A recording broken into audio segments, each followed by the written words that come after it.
네, 안녕하세요. 코난거 김태원의 오디오월드입니다. 이번 시간에는 좀 시기를 돌려서 2차 세계대전 그쯤으로 좀 돌아가 볼 거예요. 그 당시에 막 웨스턴 일렉트릭, 알텍, 어마어마한 쟁쟁한 정말 그런 브랜드들이 하이파이 오디오를 시작했었죠. 그렇죠. 예, 지금도 저쪽 파주에 가면은 황인용 씨가 운영하는 그런 카페에 가면은 집채만한 홈 스피커, 웨스턴 일렉트릭 이런 스피커가 있는데, 저희 이번 시간에는 알텍에 대해서 이야기를 해볼 거예요. 알텍 하면은 사실 요즘에 알텍 렌싱 하면은 PC 스피커 이런 걸로 생각하시는 분들 계신데, 사실 알텍의 역사가 정말 유구합니다. 예, 거기에서 알텍 렌싱, 그 다음에 제임스 렌싱, 그 다음에 JBL까지 이어지는 정말 어마어마한 역사들인데, 그 당시에 그 스피커들 보면 지금하고 생김새가 완전히 다르죠. 그렇죠. 네, 보면은 덩치가 이렇게 크고 박스형, 예, 그리고 유닛도 혼 스피커, 혼 유닛도 많이 쓰고, 예, 그리고 대구경 유닛, 베이스 우퍼들 많이 쓰고요. 그 당시에는 3와트, 5와트 이런 그 시대였으니까 앰프 자체도요. 그 이후로 오면서 저희가 이제 하이엔드 스피커들 많이 소개하면서 윌슨 오디오나 매지코나 이런 것들, 요즘 하이엔드 스피커들 보면은 전면 배플이 좀 좁고, 예, 그리고 키가 크면서 대신 이제 뒤로 길고, 그리고 유닛 자체도 베이스 우퍼도 아주 대형기가 아닌 경우에는 10인치 넘어가는 게 없고요. 베이스 우퍼 같은 경우. 예. 여러 발의 유닛을 사용해서 멀티웨이 스피커를 만드는 경우가 있는데, 이런 요즘의 하이엔드 오디오에 좀 반기를 들고 과거, 레트로, 알텍 시대 이쪽으로 넘어가자, 이런 좀 움직임이 있습니다. 네, 김 편님, 그 알텍에 대해서 좀 어떻게 생각하시나요? 그 당시에 그 스피커들. 알텍 하면은 그 A7, A4 네. 이런 게 지금도 로망이거든요, 사실. 그렇죠. 저도 한 10년 정도 후에는 네. 그런 공간을 좀 갖춘 다음에, 네. 요즘은 부르는 게 값이라고 그러지만, 네. 어떻게든 그런 꿈을 갖고서 네. A7으로 한번 좀 느긋하게 네. 음악과 오디오를 즐기고 싶은 생각이 있을 정도로, 네. 알텍은 지금 오디오 좋아하시는, 특히 조금 나이가 드신 분들한테는 예. 영원히 이제 로망으로 잡을 그런 브랜드고요. 1940년대 제2차 세계대전 얘기를 하셨는데, 네. 특히 이제 1944년에 나온 그 알텍 렌싱의 604 디플렉스라는 그 유닛, 즉 동축 유닛은 네. 정말 그 스피커 역사를 바꿨다고 해도 과언이 아닐 정도로, 그렇죠. 정말 영이 컸죠. 그러고 나서 20년 후에 그 이제 변형 모델을 또 채택을 한 네. 비틀스 모니터 스피커가 맞아요. 바로 그 유산을 이제 물려받은 거거든요. 네. 그러니까 참 그 전통과 헤리티지 이런 건 참 대단한 것 같습니다. 네, 맞습니다. 그 보면은 요즘 하이엔드 하이파이 스피커도 즐기시는 분들도 많지만, 지금도 보면은 도처에 빈티지 오디오 즐기시는 분들 정말 많고요. 그런 분들 보면은 알텍 안 거쳐 가시는 분들이 거의 없죠. 예, 그리고 통 따로, 유닛 따로 이렇게 구해가지고 서로 조합해서 이렇게 사용하는 분들도 많고, 저는 오늘 촬영하러 오다가 무라카미 하루키의 오디오 시스템을 다시 한번 봤어요. 봤더니 옛날 JBL 우퍼에다가 통에다가 위에다가 혼 달아가지고 이렇게 쓰는 그런 모습들, 알고 보면 상당히 그런 빈티지 매니아들 많고, 그 사람들이 정말 좋아하는 스피커 중에 또 하나가 알텍입니다. 그렇죠. 예. 그리고 지금 현재 나오는 스피커들 중에 그런 과거의 제품들을 리바이벌 하거나, 아니면 과거에 만들어진 그 설계를 이어받아서 새롭게 또 혁신한 이런 제품들 많이 나오죠. 예를 들어서 저희가 많이 소개했던 영국의 BBC, 영국 쪽으로는 BBC 그 방송국에 납품됐던 그 스피커도 계속 리바이벌 되고 있고요. 스펜더, 하베스 상당히 많고, 그라함도 있고요. 그 다음에 미국으로 가면은 알텍 순혈주의자들, 알텍 숭배자들이 아직도 있습니다. 그래서 스피커 만드는 메이커 중에 제가 기억에 남는 거는 지금도 활약하고 있는 오션웨이라는 스피커 메이커도 있고요. 그쪽이 진짜 옛날 알텍 그 설계를 이어받아서 새롭게 만들고 있고, 오늘 소개하는 브랜드는 이 브랜드인데, 헤레틱. 예. 김 편님, 이 헤레틱에 대해서 좀 연보 정리해 보실 게 있나요? 예, 그러니까 이 스피커가 저희 시청실에 딱 왔을 때 참 놀랐어요. 네. 이렇게 어떻게 이런 스피커가 지금 2023년에 네. 나올 수 있는지, 그래갖고 정말 관심을 갖고서 한번 연원을 한번 추적을 해봤거든요. 네. 그랬더니 일단 이 헤레틱 라우드 스피커 컴퍼니라는 이 제작사는 네. 일단 캐나다 몬트리올에 있는 캐나다 브랜드고요. 네. 이거를 주제하고 이렇게 아이디어를 낸 사람이 로버트 가보리라는 분으로 네. 그러니까 이미 이제 스피커 업계에서 오랫동안 종사를 해오신 분이에요. 네, 연세도 꽤 있으시고. 그렇죠. 예, 예. 그러다가 이제 그 아까 초반에 말씀드린 알텍의 예. 612. 네. 그러니까 유틸리티 612 스피커에서 어떤 피를 받으신 거예요. 네. 그러니까 가장 이상적인 그 스피커가 뭐로 유명하냐면은 그 60년대 비틀스가 썼던 그래갖고 비틀스 그렇죠. 사진들 옛날 사진들 보면은 그 스피커 막 되게 많아요. 저 폴 맥카트니까 그 뒤쪽에 네. 귀퉁이에 그 일부러 찍은 건지 모르겠는데 네. 정말 요랑 비슷하게 생긴 네. 그 스피커가 이제 얌전하게 자리를 잡고 있는데 네. 거기서 착안을 해왔고 물론 이제 이건 이제 빈티지 스피커는 아니고 새로 헤레틱 303이라는 동축 유닛을 새로 만들어갖고 네. 이 비슷한 모양의 인클루저 통에다 집어넣고 네. 그리고 안에 뭐 네트워크나 이런 부품은 정말 첨단입니다. 네. 그렇게 해서 새로 개발을 했다. 그래갖고서 올해부터 본격적으로 출시가 된 AD612 그리고 AD 좀 또 다른 스피커도 준비가 돼 있는데 AD612, AD614 이 두 네. 스피커를 내놓은 브랜드다 이렇게 보시면 될 것 같습니다. 네, 맞습니다. 저는 헤레틱 이거 만든 분이 어떤 분일까? 로버트 가보리라는 사람 이렇게 딱 이렇게 자료를 보다 보니까 제가 익숙한 브랜드가 하나 나오더라고요. 잼오디오라고. 네. 예, 잼오디오는 제가 예전에 들어보기도 했고 국내에도 수입이 조금 됐었어요. 예전에. 됐었고요. 네. 예, 상당히 좋았었습니다. 거기 뭐 비바체라는 스피커도 있었고 탄토라는 스피커도 있었고 지금 회사가 이제 없어졌는데 그거를 만든 엔지니어가 보니까 로버트 가보리였더라고요. 그러니까 예전부터 약간 현대 하이엔드 이런 쪽하고는 반대되는 반대편에 있는 그런 스피커들. 그 당시에 제모디오 스피커 보면 이렇게 백로드 온 방식을 취했었거든요. 예. 그래서 헤레틱은 어떻게 만들었을까? 그랬더니 이거는 완전 알텍 쪽에 이제 젖줄을 대고 있는 그런 그렇죠. 설계를 보입니다. 그러면은 일단 전반적인 뭐 설계나 이런 것들을 좀 알아보도록 하죠. 여기 중앙에 있는 게 헤레틱 612, 그다음에 그렇죠. 여기 있는 게 614입니다. 근데 보면은 생김새가 옛날 그 알텍이랑 거의 똑같은 것 같아요.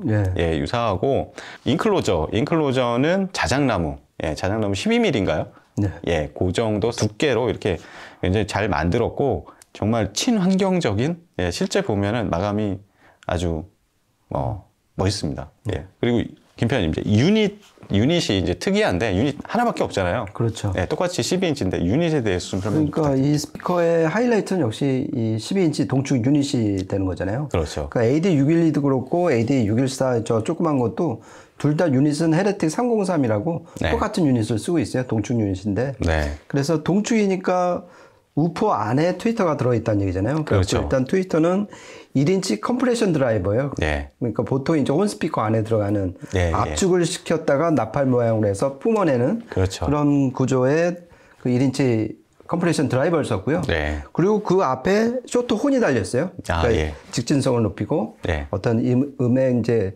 음도를 만드는 거죠. 네. 어떤 가이드 역할을 해주고요. 그 다음에 이제 12인치 지금 보기에는 페이퍼 콘으로 보이는데 예. 12인치 우퍼가 지금 달려 있고 특이한 게 지금 두 자석이 우퍼는 페라이트를 쓰고 다르더라고요. 네, 그리고 예. 저 트위터 부위는 이제 네오드뮴을 써갖고 네.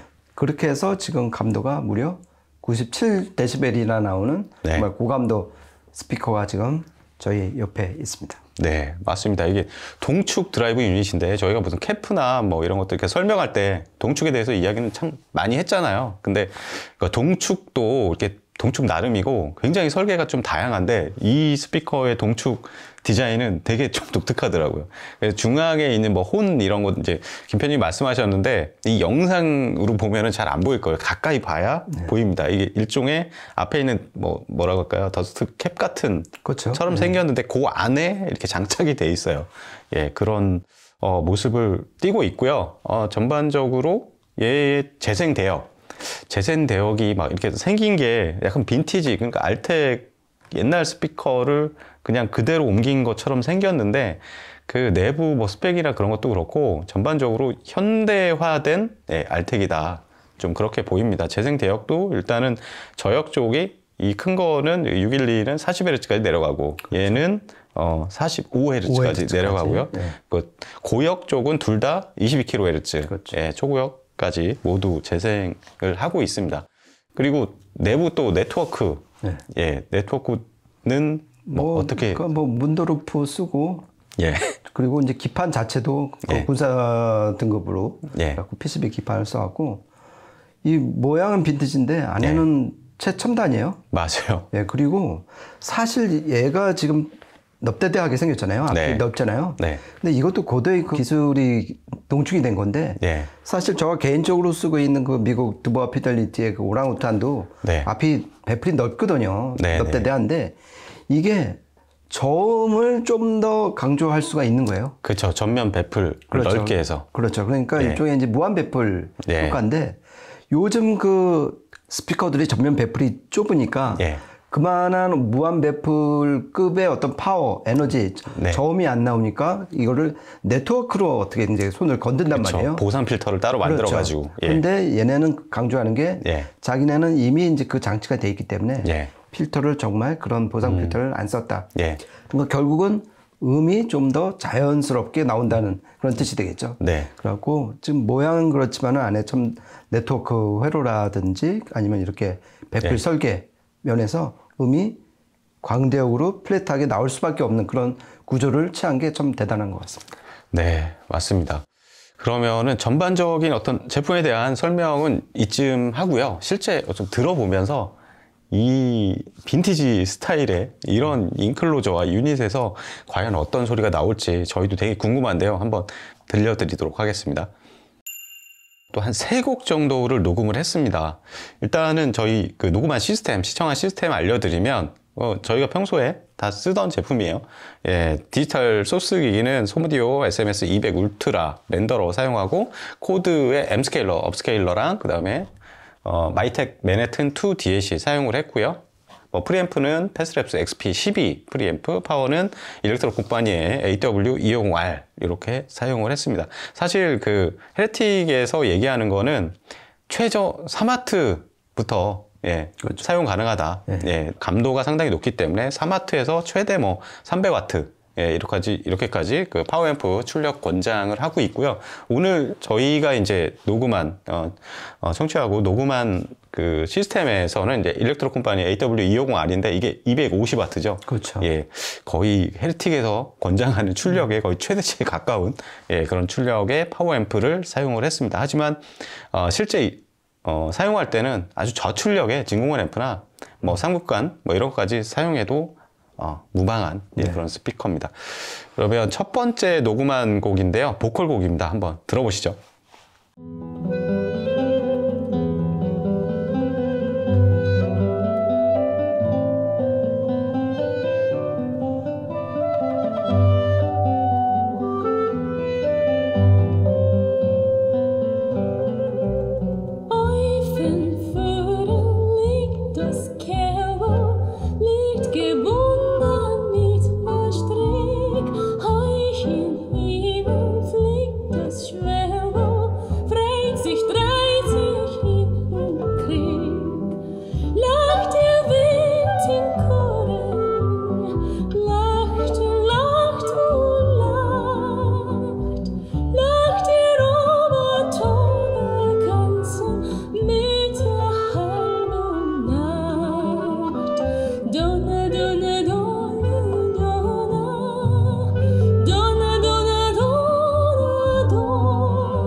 네, 처음 들으신 곡은 조수미 씨의 도나도나 들어보셨는데요. 전 처음에 딱 들어보니까 저희가 올릭으로도 좀 들어봤었잖아요. 그렇죠. 올릭의 그러니까 300B 파워앰프로도 들어봤었는데 소리가 하염없이 정말 좀 낭만적입니다. 예, 소리가 정말 몽글몽글하게 그 공간을 아주 넓게 대음량의 아주 감도가 높은 소리로 이렇게 퍼지는 예, 그런 소리 있잖아요. 들어보면서 현대 하이파이 소리하고는 완전히 다른, 이걸 듣다가 현대 하이파이 스피커를 들으면 너무 인공미, 네. 성형한 듯한 약간 그런 느낌이 들 정도로 상당히 색다른 그런 사운드네요, 오랜만에. 그렇죠. 네. 그러니까 첫 곡 들으면서 그러니까 현대 스피커 문법으로 만든 스피커들이 상대적으로 상당히 공격적이다. 아, 예. 예. 그러니까 얘는 그냥 저희를 통과해서 음들이 네. 쑥쑥 들어갔다가 네. 빠져나갔다가 들어갔다가 네. 정말 편안하게 왔다 갔다 하고 생각 이상으로 깨끗하고 해석력이 되게 높더라고요. 높아요. 예. 네. 보니까 저는 이렇게 생겨가지고 아 얘도 혹시 옛날 그 스피커처럼 너무 모노톤에 고역 답답한 맞아요. 네. 약간 이런 소리 나지 않을까 했는데 전혀 아니에요. 그리고 자기 고집을 부리는 자기의 어떤 예. 색깔 있잖아요. 그렇죠. 답답하고 아, 예. 뭐 이럴 줄 알았는데 예. 전혀 안 그랬습니다. 아주 네. 무대 앞이 되게 투명한 느낌? 네, 네. 음이 그리고 깨끗하고 정갈한 느낌도 많이 받았어요. 네. 전 듣다가 보니까 자꾸 막걸리가 생각나는 약간 그런 느낌도 있네요. 네. 그러면은 두 번째는 약간 좀 리듬감이 좀 돋보이는 재즈 레코딩을 하나 녹음을 해봤습니다. 두 번째 곡 들어보시죠.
네, 두 번째 들으신 곡은 소니 롤린스의 색소폰 콜라소스.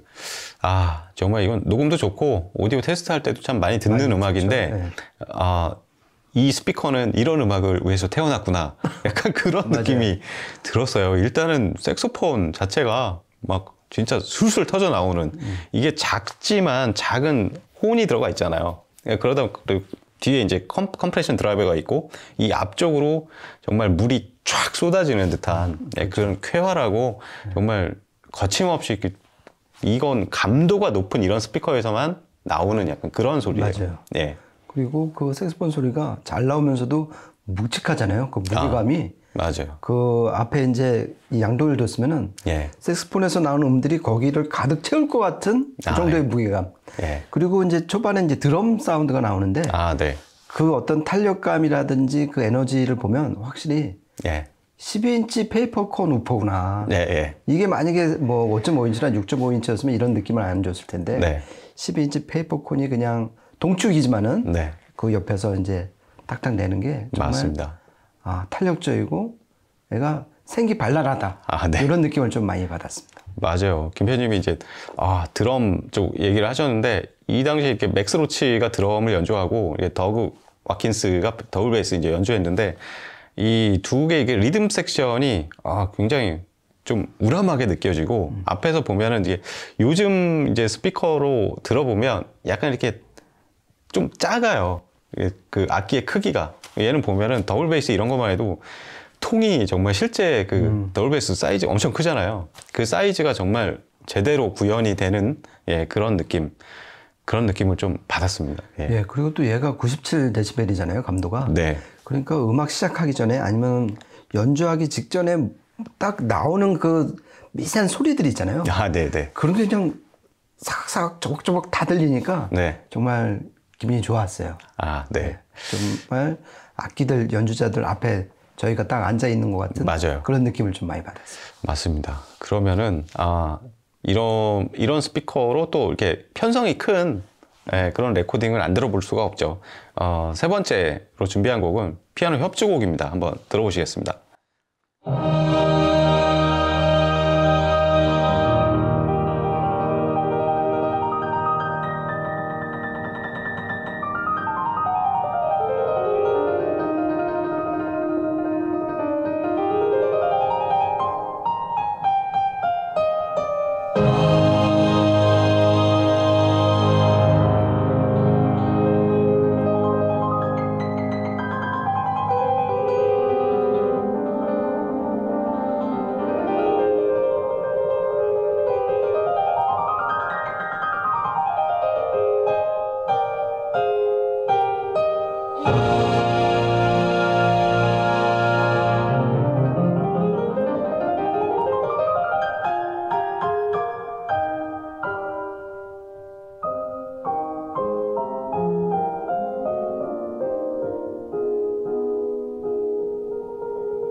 네, 마지막으로 들으신 곡은 스코틀랜드 챔버 오케스트라가 연주한 베토벤 피아노 협주곡 5번 엠페러, 황제입니다. 이거 스피커나 이런 거 테스트할 때 사실 피아노를 안 들어보고 얘기하기는 좀 어렵잖아요. 그렇죠. 피아노가 타건이 뭔가 이렇게 막 바늘로 이렇게 떡떡 찌르는 이런 게 아니라 맞아요. 되게 큰 해머를 이렇게 땅 두드리는 그런 느낌, 그런 느낌에서 포만감이라고 할까요?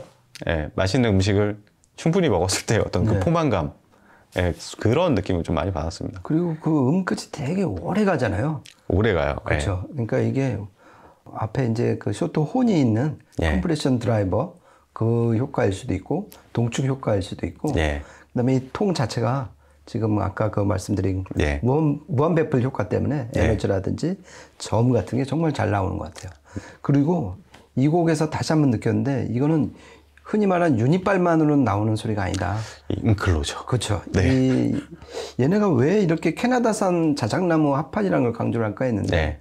역시 소리 때문에 이게 지금 1.2mm, 그러니까 1.2cm예요. 그러니까 12mm니까 네. 그렇게 두꺼운 그 인클로저는 아니잖아요. 그러니까 네. 어차피 울림이 있고 이거를 적절히 이제 컨트롤해서 네. 정말 도움이 되는 쪽으로 소리를 튜닝한 결과가 네. 정말 이렇게 이 오케스트라 대편성곡에서도 네. 그 자칫하면은 피아노가 좀 그러니까 모노톤이라고 그럴까? 아, 예. 좀 그런 단점이 있을 수가 있잖아요. 이런 좀 해상력이 뭉개지고. 예. 근데 여기서는 또렷하게 들리는 거 보면은 이 최소한 이 곡에서는 예. 인클로저가 정말 열일을 한 것 같아요. 네, 맞습니다. 인클로저, 드라이브 유닛, 그다음에 이런 동축 구조, 예, 그다음에 페이퍼 콘에서만 표현되는 또 그런 느낌이 있잖아요. 음색들, 예, 그런 것들.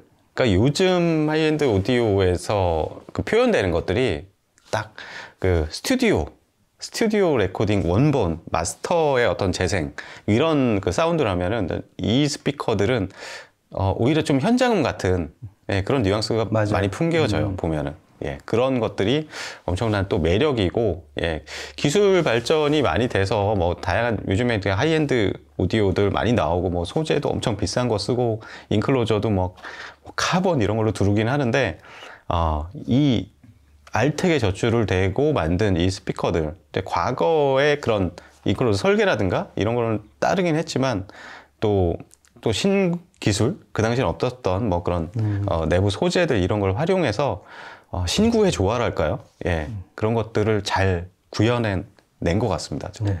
네. 그러니까 저는 이 스피커를 들으면서 좀 의외였던 거는 되게 맑고 해상력이 높은 소리가 나왔다는 게 상당히 맞아요. 놀랐고요. 네. 그리고 기대했던 대로 포만감을 느낀 거는 어떤 음의 편안함이 있잖아요. 네. 그리고 어떤 정갈함. 그리고 그러니까 애가 좀 사납지 않고 네. 좀 유순한 사운드가 나온 게 참 마음에 들었어요. 그래갖고 네. 요거는 정말 그러니까 마음에 들 때 저희가 지르는 탄성 같은 거 있잖아요. 네. 오디오 리뷰를 하다가 네. 그런 느낌, 그런 촉을 좀 받았습니다. 네. 네, 오늘 이렇게 해가지고 요즘의 어떤 트렌드와는 거리가 있지만 정말 되짚어 볼 만한, 예, 그 알텍, 그리고 거기에 젖줄을 대고 있는, 예, 스피커 헤레틱에 대해서 좀 알아보는 시간을 가졌습니다. 저희 준비한 시간은 여기까지고요. 저희 다음에 또 재밌는 기기로 찾아뵙도록 하겠습니다. 지금까지 코난과 김태원의 오디오 월드였습니다. 감사합니다. 고맙습니다.